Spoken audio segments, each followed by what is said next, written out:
जाति के आधार पे आप जब शादी करते हैं तो उससे जातिवाद नहीं बढ़ता। ब्राह्मण जाति का ही खाली जज होता है जब हाई कोर्ट सुप्रीम कोर्ट में, उससे जातिवाद नहीं बढ़ता। सेंट्रल यूनिवर्सिटी में सिर्फ जो है सवर्ण जाति का ही वाइस चांसलर होता है, प्रोफेसर होता है, उससे जातिवाद नहीं बढ़ता।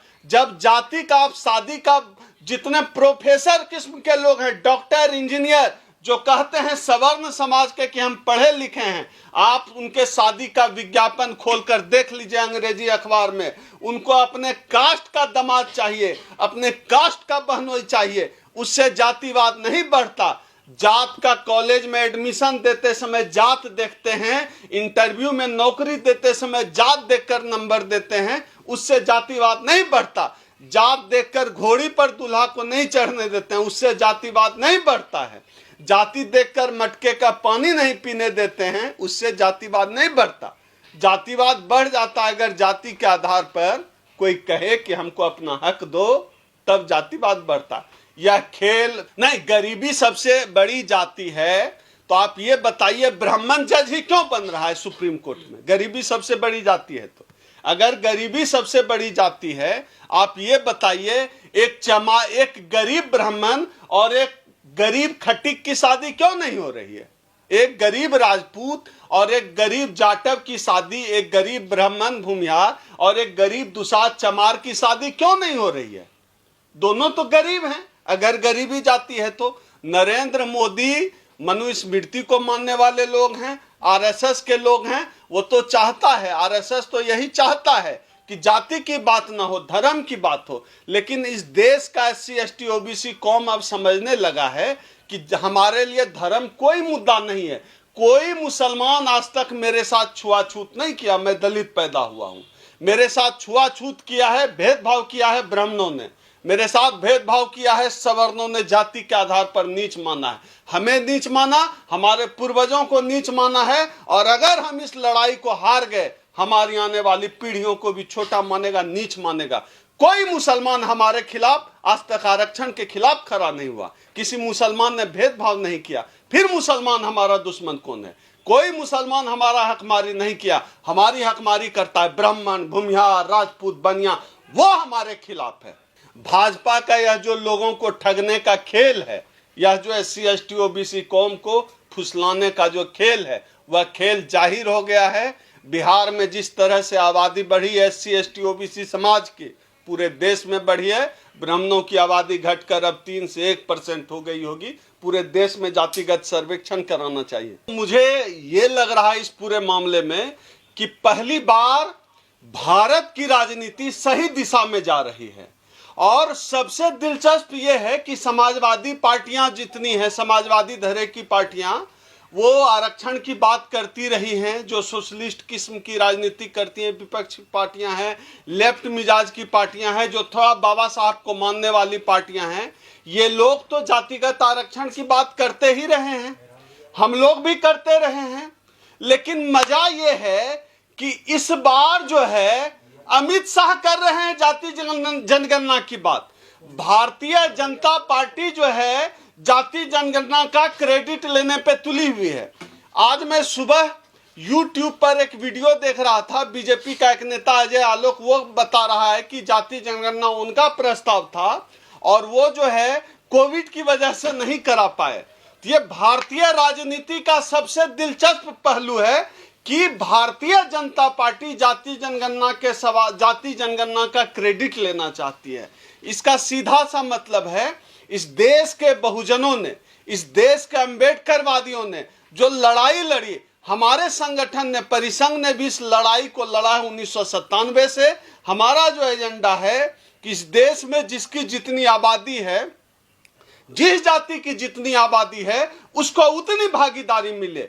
ये हमारे लड़ाई की भी जीत है, हम जैसे अम्बेडकरवादियों के भी लड़ाई की जीत है। हम जो बात कहते हैं वह बात खाली नहीं गई, हमारी बात जनता तक पहुंची, जनता का मुद्दा बनी। क्योंकि कौन सी राजनीतिक पार्टी यह बात कर रही थी? यह बात बामसेफ जैसे संगठन कर रहे थे, यह बात परिसंघ जैसा संगठन कर रहा है, यह बात छिटपुट तरीके से जो अम्बेडकराइट जो एक्टिविस्ट हैं, बहुजन एक्टिविस्ट हैं, वो गाहे बगाहे कर रहे हैं और पुरजोर तरीके से कर रहे हैं, तो वो बात राजनीतिक मुद्दा बन गया। ये बड़ी बात है। और राहुल गांधी ने कहा कि जिसकी जितनी आबादी उसकी उतनी भागीदारी, यह और भी ज्यादा राजनीतिक हो गया यह मामला। यह एक बड़ी जीत है हम लोगों की, इसको हम अपनी जीत की तरफ देखते हैं। और अगर भारतीय जनता पार्टी 2024 के चुनाव को हिंदू मुस्लिम की तरफ न ले जा पाए, जिसकी तैयारी इस देश की जनेऊ मीडिया कर रही है कि 2024 का चुनाव शिफ्ट हो जाए हिंदू मुस्लिम की तरफ, अयोध्या से शुरू कर रहे हैं ये 2024 की तैयारी। अगर यह शिफ्ट नहीं होता है और 2024 का चुनाव अगर जाति जनगणना के आधार पर लड़ा गया, याद रखिएगा इस देश की पूरी राजनीति बदल जाएगी। इस देश की राजनीति उस तरफ चली जाएगी जिस तरफ राजनीति को ले जाने की लड़ाई हम लोग ले जाना चाहते हैं। तो जिस तरह से यह जाति जनगणना का सवाल उठा है, आप देखिए भारतीय जनता पार्टी के पेट में किस तरह दर्द है।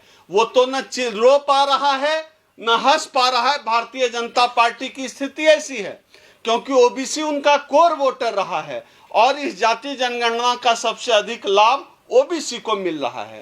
तो भारतीय जनता पार्टी न निगलने की स्थिति में है न उगलने की स्थिति में है। मैं एक वीडियो देख रहा था कि जब जाति जनगणना जिस दिन पालन हुआ उसके अगले दिन मिठाई लेकर जो है बिहार में आरजेडी और जो है जेडीयू आदि के जो है विधायक ले जा रहे थे मिठाई का डब्बा, उनके साथ मारपीट किया, मिठाई का डब्बा गिरा दिया भाजपा के विधायकों ने, भाजपा के नेताओं ने।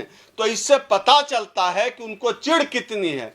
और इस देश की जो SC ST OBC के लोग हैं उनके सामने भी चेहरा स्पष्ट हो गया कि कौन उनके हित में है और कौन उनके खिलाफ है।